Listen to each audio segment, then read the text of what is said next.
नमस्कार दोस्तों, मैं हूं डॉक्टर PM बघेल। सबसे पहले मेरे चैनल को लाइक, सब्सक्राइब और शेयर कर दीजिए। दोस्तों, स्टॉक मार्केट की एक बहुत शानदार कंपनी है पावर एंड ट्रांसमिशन की, लेकिन स्टॉक मार्केट की इस गिरावट में वो स्टॉक भी गिर रहा है। इंडिया की सेकंड लार्जेस्ट मैन्युफैक्चरर कंपनी मानी जाती है। Largest power transmission, engineering, procurement और कंस्ट्रक्शन कंपनी है वर्ल्ड में। 52 का आई 1312 और 52 का लो 597 है। KEC इंटरनेशनल भारत में एक RPG ग्रुप है। उसकी अनेकों कंपनियां हैं RPG ग्रुप की। उसमें से एक कंपनी है KEC इंटरनेशनल। इसके अलावा और कंपनी है RPG लाइफ साइंस, आपने देखा होगा, वो स्टॉक भी बहुत ऊपर चल रहा है। जेंसर टेक्नोलॉजी, CAT, रेचेम, 7 दशक से ये कंपनी भारत में है और 110 देशों में इसकी उपस्थिति है। 300 प्लस प्रोजेक्ट चल रहे हैं इस कंपनी के। 83 हैप्पीनेस स्कोर्स इसका 100 में से। 7500 प्लस एम्प्लॉई हैं इसमें। कंपनी का काम है transmission and distribution, civil work, urban infra, railway, oil and gas और रिन्यूएबल एनर्जी। बहुत सारी कंपनी हम ढूंढते हैं, सारे काम ये कंपनी इकट्ठा। बहुत सारे स्टॉक लेने की अपेक्षा एक स्टॉक में ध्यान कंसंट्रेट किया जाए, क्योंकि कोई रेलवे का स्टॉक खरीदना चाहता है, कोई ऑयल एंड गैस का खरीदना चाहता है, कोई रिन्यूएबल एनर्जी का, कोई कंस्ट्रक्शन का, कोई पावर एंड ट्रांसमिशन का। वो सारी विशेषताएं तो एक ही स्टॉक में है। वो है KEC इंटरनेशनल। डाइवर्सिफाइड पोर्टफोलियो है बहुत ज़्यादा। ये ट्रांसमिशन लाइन, बिजली के तार, खंभे लगाने में काम करती है। फैक्ट्रीज है इसकी, अंडर गोइंग केबल बिछाती है लाइन। वाटर सप्लाई है इसका काम, यह काम करती है। सब स्टेशन बनाती है बिजली के। रेसिडेंशियल बिल्डिंग बनाती है, आवास के लिए घर, बड़े बड़े प्रोजेक्ट, रेसिडेंशियल प्रोजेक्ट डील करती है। S&T में काम करती है, ट्रांसपोर्टेशन में। मेट्रो और सिविल्स में काम करती है। मेट्रो टेक में काम करती है। OHE में काम करती है। ट्रैक लेइंग में, रेलवे में ट्रैक लेइंग का काम करती है। रेलवे में ब्रिज का काम करती है। डेटा सेंटर, IT सेक्टर में। कैश कवच, रेलवे में सुरक्षा के लिए ट्रेन के इंजन में रेलवे कवच लगते हैं, बहुत जरूरी है, जिसमें बजट में बड़ा आवंटन भी हो सकता है। ये कंपनी रेलवे कवच, सिग्नल्स वगैरह रेलवे के बनाने का भी काम करती है। सोलर शेयर ढूंढते रहते हैं रिन्यूएबल एनर्जी के।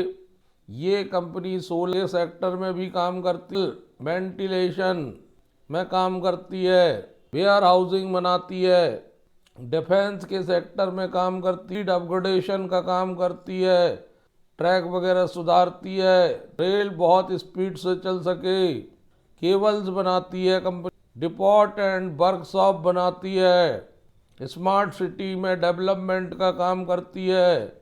सरकार की नीतियों के अनुकूल सारे काम कंपनी करती है, जिसमें सरकार की पॉलिसीज आती हैं। स्टेशन और प्लेटफॉर्म बनाने का काम कर, ऑयल एंड गैस पाइपलाइन बिछाने का काम करती है। दोस्तों, एक ही कंपनी पे ध्यान कंसंट्रेट करें तो ज़्यादा अच्छा होगा। और कंपनी का Q2 का H1FY25 का रिजल्ट क्रॉस पैरामीटर अगर देखते हैं तो रेवेन्यू 14% बढ़ी है, 5113 करोड़ आई थी। ईयर टू ईयर 17% बढ़ा, ईयर टू ईयर 320 करोड़ आया था। EBITDA मार्जिन 6.3 था। प्रॉफिट बिफोर टैक्स 2.2% बढ़ा है, 113 करोड़। प्रॉफिट आफ्टर टैक्स 53% बढ़ा year to year. Percent margin 1.7%, 85 crore. Half yearly revenue 9,625 crore 10% बढ़ी ईयर टू ईयर। 18% बढ़ा half yearly 615 crore to year. PBT 100% बढ़ा year to year 226 crore. Profit after tax 173 crore 76% बढ़ा ईयर टू ईयर। कंपनी का transmission and distribution के पास 26,000 करोड़ के order book हैं। India, Middle East, SAARC, Africa, America आदि देशों में, ऑस्ट्रेलिया सहित। सिविल में 10,000 करोड़ की ऑर्डर बुक है कंपनी की सिविल वर्क में। रेलवे में 1,300 करोड़ के ऑर्डर हैं कंपनी के पास। ऑयल एंड गैस में कंपनी को रेवेन्यू होती है। रिन्यूएबल एनर्जी में कंपनी के पास 1,300 करोड़ की ऑर्डर बुक है। केबल से भी कंपनी अच्छा पैसा कमाती है। केबल सप्लाई करने के ऑर्डर हैं यूनाइटेड स्टेट्स से। कंपनी एल्यूमिनियम कंडक्टर शुरू करने वाली है Q3 से। 34,088 करोड़ की ऑर्डर बुक थी कंपनी की। नवंबर 4, 2004 में दी गई सूचना अनुसार उसके बाद कंपनी को निरंतर ऑर्डर मिलते रहे हैं। ऑर्डर पे ऑर्डर कंपनी को मिले हैं। सबसे आखिरी ऑर्डर कंपनी को जनवरी 8 में मिला था 1136 करोड़ का। बहुत सारे कामों के लिए, transmission and distribution, transportation, oil gas and pipeline आदि के लिए। फिर कंपनी को उसके पहले 3 जनवरी को ऑर्डर मिला था 1097 करोड़ का ट्रांसमिशन एंड डिस्ट्रीब्यूशन बिजनेस के लिए। यूएई में प्रोजेक्ट सेट करना है 400 kVA का ट्रांसमिशन लाइन का। अमेरिका में supply of tower hardware and poles across the united Mexico and Brazil. पहले 30 दिसंबर को एक ऑर्डर मिला था 1097 करोड़ का transmission and distribution, civil, transportation, cables आदि के लिए 1070 करोड़ का था। उसके पहले 25 नवंबर को एक ऑर्डर मिला था 1114 करोड़ का transmission and distribution, civil, railway, cables आदि के लिए। उसके पहले 27 नवंबर को मिला था 1704 करोड़ का ट्रांसमिशन एंड डिस्ट्रीब्यूशन के लिए।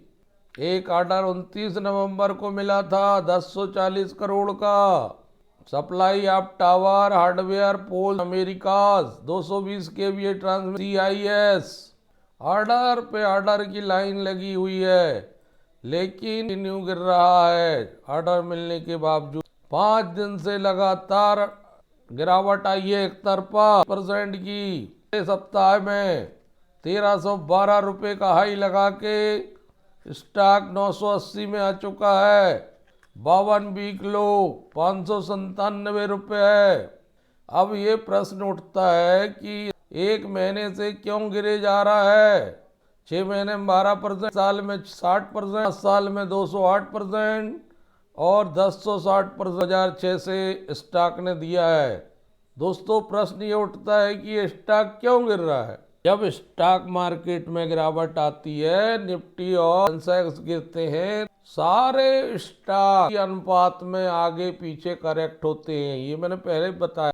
बहुत कम स्टॉक आउट परफॉर्म कर पाते हैं।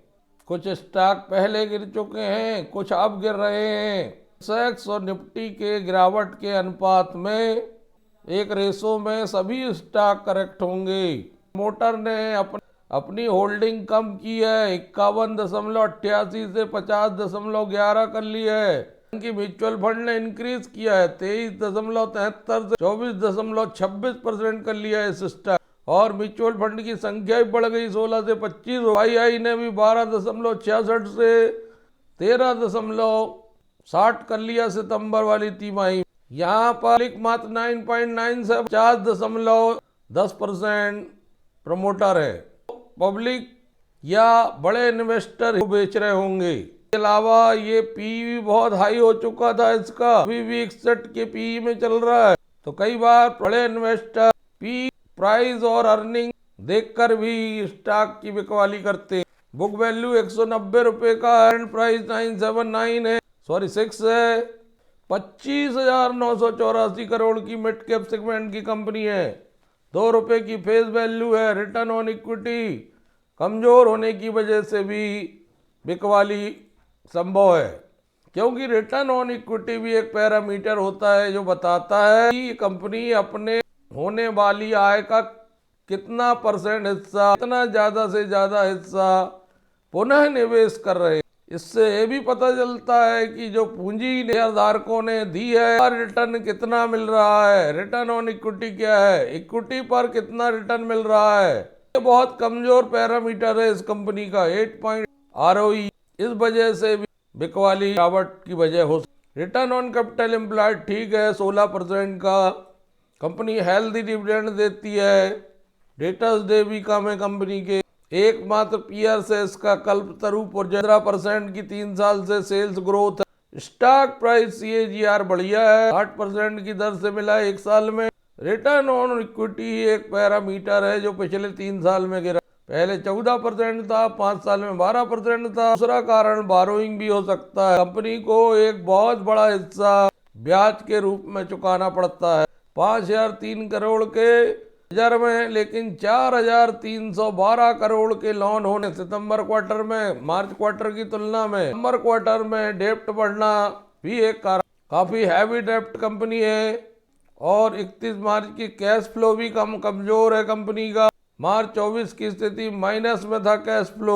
इसके अलावा दूसरा कारण तो ये है ही कि मार्केट गिर रहा है। मार्केट गिरता है तो उस अनुपात में सभी स्टॉक को करेक्ट होना ही पड़ता। अब प्रश्न ये उठता है कि इस स्टॉक में वापसी इसकी होगी और कब इसमें अच्छी मजबूती देखने को मिलेगी कैपिटल गुड्स वाले कंस्ट्रक्शन में। मुझे लगता है कि अभी तो कंटिन्यू रूप से गिरावट ही देखने को मिल रही है। अभी सावधान रहना चाहिए और वेट एंड वॉच में रखना चाहिए। यदि ये स्टॉक 950 रुपए तक जाता है, 2-2, 3-3 स्टॉक फिर कलेक्ट करना शुरू कर देना चाहिए। हर मान लीजिए 950 आया, 950 में 3 स्टॉक, 940 में 3 स्टॉक, 930 में 3 स्टॉक, 920 में 3 स्टॉक, 910 में 3 स्टॉक, 900 में 3 स्टॉक आने पर 890 में 6 स्टॉक, 880 में 6 स्टॉक, 870 में 6 स्टॉक, ऐसे करके ही इसमें नजर रखने में दीर्घकाल में आप बहुत बेहतरीन रिटर्न लेंगे। स्टॉक में लॉन्ग टर्म व्यू होना चाहिए, शॉर्ट टर्म की कोई संभावना नहीं है। लॉन्ग टर्म में अगर व्यू हो, बहुत शानदार कंपनी सारे काम एक साथ करती। जहां तक डेप्ट की बात है वो कम ज्यादा करती रहती है, कभी कम हो जाएंगे। तो दोस्तों धन्यवाद।